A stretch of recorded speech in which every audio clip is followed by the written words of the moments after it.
संभाजीनगर या उच्चभ्रू वसाहतीत कॅफे सेंटरच्या नावाखाली अश्लील कृत्य. सदर बाजार पोलिसांनी धाड मारून काही जोडपे घेतले ताब्यात. महाविद्यालयीन तरुण तरुणी तासिकाच्या नावाखाली तासनतास कॅफे सेंटरमध्ये अश्लील कृत्य करत असल्याची माहिती सदर बाजार पोलिसांना मिळताच डीबी पथकाने शहरातील संभाजीनगर परिसरात असलेल्या जिंदल प्राईड या कॉम्प्लेक्समधील गेट टुगेदर कॅफे शॉपवर छापा मारून 2 जोडप्यांना ताब्यात घेतलंय.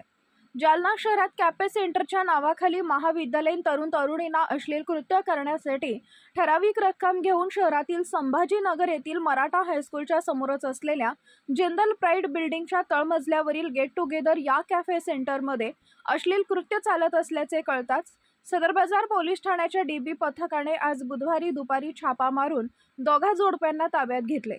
या कॅफे सेंटरचा मालक सोमेश्वर राजू खडके याच्यावर कलम 129, 131 क महाराष्ट्र पोलीस कायद्याप्रमाणे गुन्हा दाखल करण्यात आलाय.